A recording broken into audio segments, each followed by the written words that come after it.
Hello' everyone, welcome back. আজি আমি তোমালোকৰ জীৱবিজ্ঞানৰ 10 নম্বৰ অধ্যায় মাইক্ৰবছ ইন হিউমেন ৱেলফেয়াৰ, মানৱ কল্যাণত অণুজীৱ এই পাঠটোৰ বিষয়ে আলোচনা কৰিম।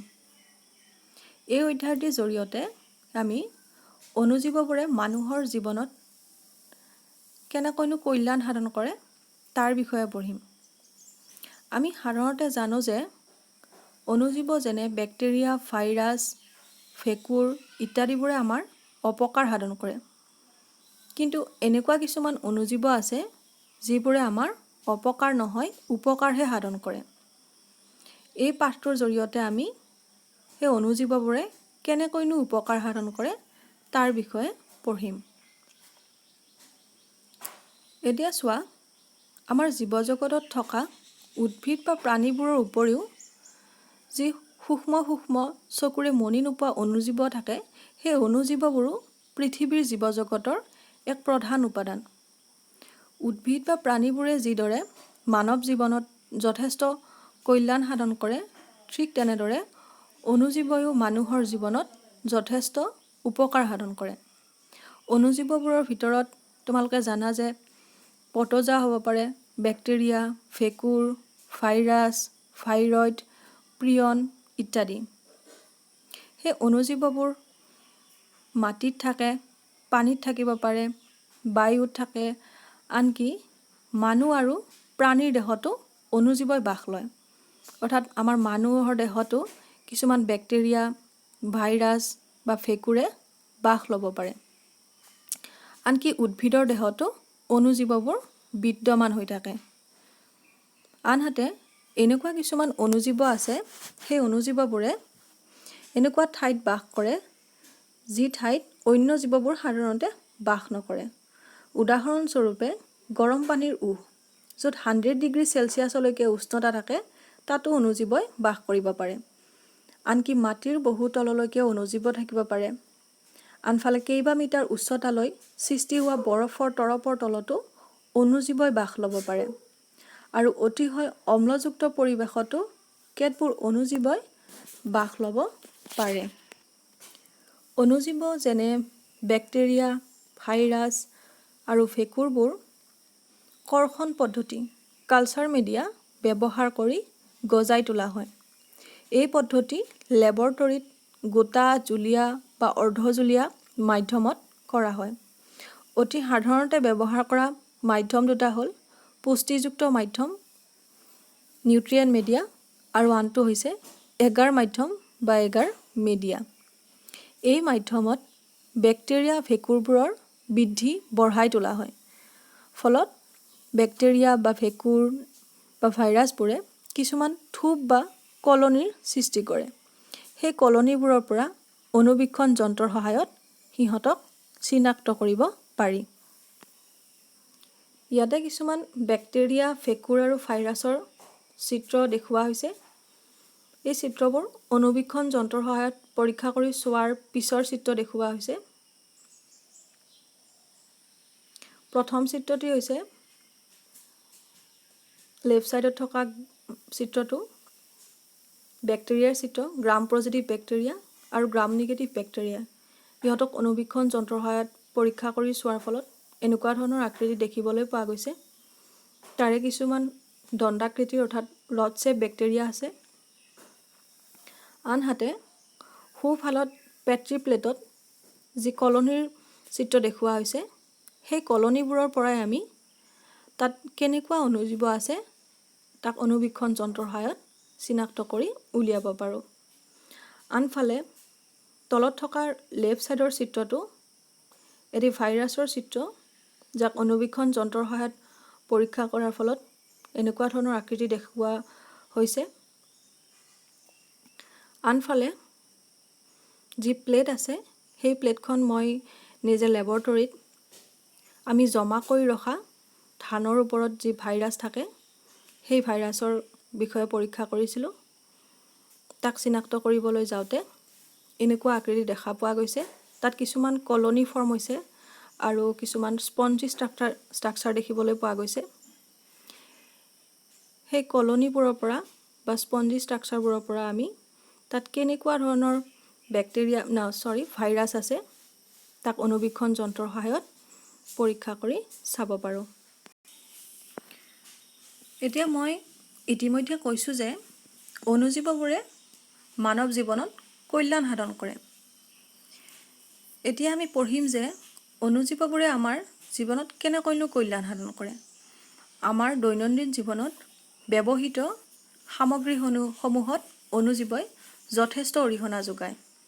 বিশেষকৈ কিছুমান খাদ্য সামগ্ৰীৰ উৎপাদনত অণুজীৱই যথেষ্ট অৰিহণা যোগায়। উদাহৰণস্বৰূপে গাখীৰক দৈলৈ ৰূপান্তৰিত কৰে এবিধ বেক্টেৰিয়াই।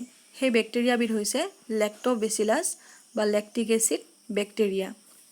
সেই বেক্টেৰিয়াবিধে গাখীৰত বংশ বৃদ্ধি কৰি গাখীৰত এবিধ এচিডৰ সৃষ্টি কৰে। সেই এচিডবিধ হৈছে লেক্টিক এচিড আৰু সেই এচিডে গাখীৰক মখা বন্ধাত সহায় কৰে আৰু ফলত ই দৈলৈ ৰূপান্তৰিত হয়।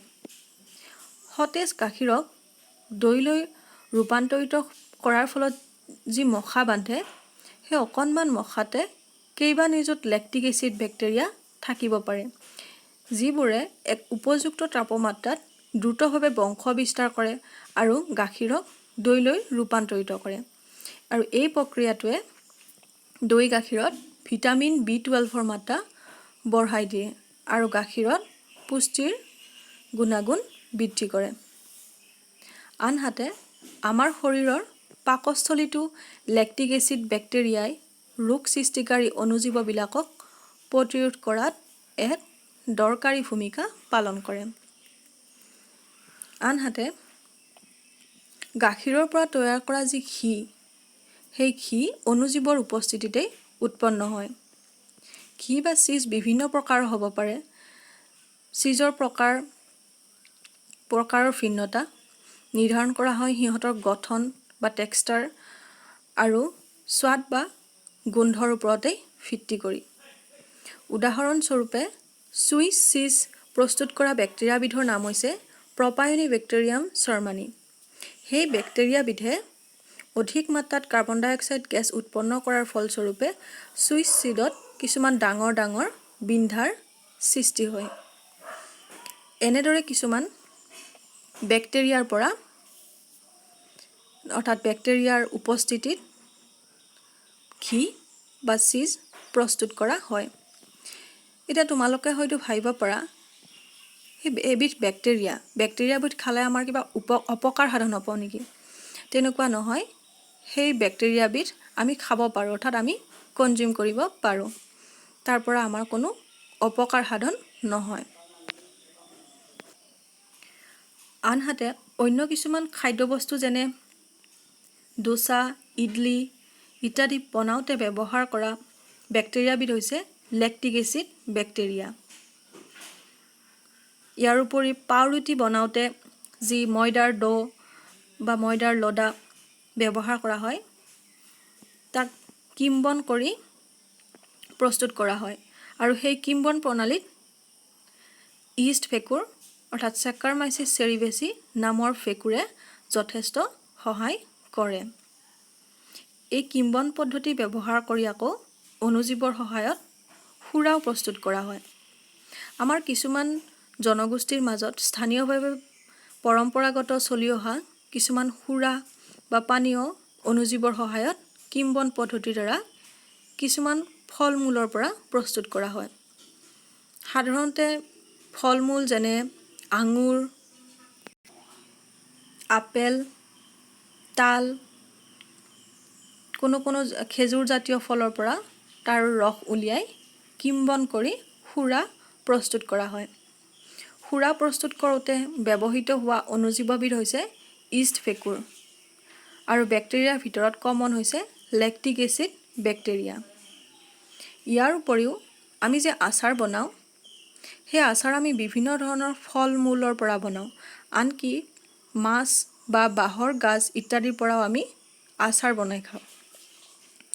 সেই আচাৰ বনাওঁতে কিম্বন বা ফাৰ্মেণ্টেশ্যন পদ্ধতিৰ দ্বাৰা অণুজীৱৰ উপস্থিতিত প্ৰস্তুত হয়। উদাহৰণস্বৰূপে কিছুমান অণুজীৱ যেনে লেক্টোবেচিলাছ প্লেণ্টেৰাম, লেক্টোবেচিলাছ ব্ৰেভিছ, পেডিঅ'কক্কাছ চেৰিবেছি ইত্যাদি অণুজীৱই আচাৰ প্ৰস্তুতকৰণত যথেষ্ট। এতিয়া তোমালোকৰ হয়তো মনলৈ প্ৰশ্ন আহিছে যে কিম্বন পদ্ধতি কি? চোৱা, কিম্বন পদ্ধতি হৈছে অণুজীৱৰ উপস্থিতিত ঘটা জৈৱিক পদাৰ্থৰ ৰাসায়নিক ভংগন। অৰ্থাৎ জৈৱ ৰাসায়নিকভাৱে ক'বলৈ গ'লে এই পদ্ধতিৰ সহায়ত অক্সিজেনৰ অনুপস্থিতিত কাৰ্বহাইড্ৰেটৰ পৰা শক্তি উৎপন্ন কৰা হয়। এই কিম্বন পদ্ধতিৰ সহায়তে অণুজীৱৰ উপস্থিতিত আমাৰ দৈনন্দিন জীৱনত ব্যৱহৃত হৈ থকা খাদ্য সামগ্ৰী প্ৰস্তুত কৰা হয়। গতিকে দেখা গ'ল যে অণুজীৱই মানৱ জীৱনত এক বিশেষ উপকাৰ সাধন কৰি আহিছে। আনকি অণুজীৱবোৰে ঔদ্যোগিকভাৱেও যথেষ্ট সহায় কৰে। অৰ্থাৎ কিছুমান সামগ্ৰী আমি ইণ্ডাষ্ট্ৰিয়েলি বা ঔদ্যোগিকভাৱে প্ৰস্তুত কৰোঁ। উদাহৰণস্বৰূপে ৱাইন বা বিভিন্ন প্ৰকাৰৰ হুইস্কি, ব্ৰেণ্ডি, ৰাম ইত্যাদি প্ৰস্তুতকৰণত চেক্কাৰমাইচিছ চেৰিবেছি অৰ্থাৎ ইষ্ট ভেঁকুৰে যথেষ্ট সহায় কৰে। আনকি আমাৰ দৈনন্দিন জীৱনত ব্যৱহৃত হোৱা যি এণ্টিবায়'টিক বা প্ৰতিজৈৱিকো অণুজীৱৰ উপস্থিতিত প্ৰস্তুত কৰা হয়। ছাত্ৰ ছাত্ৰীসকল, তোমালোকে এতিয়া বুজিলা যে অণুজীৱইনো আমাৰ দৈনন্দিন জীৱনত কেনেদৰে সহায় কৰে। বিশেষকৈ আমি এই ভিডিঅ'টোত অণুজীৱই আমাৰ দৈনন্দিন জীৱনত ব্যৱহৃত হোৱা খাদ্য সামগ্ৰীৰ উৎপাদনত সহায় কেনেকৈ কৰে তাৰ বিষয়ে পঢ়িলোঁ। ইয়াৰ পিছত নেক্সট ভিডিঅ'ত আমি অণুজীৱই আমাৰ মানৱ জীৱনত সহায় কৰা আন উপকাৰসমূহৰ বিষয়েও আলোচনা কৰিম। Thank U. আশা কৰিছোঁ তোমালোকে ভিডিঅ'টো ভাল পাইছা আৰু যদি কিবা অসুবিধা আছে কমেণ্ট কৰি জনাবা।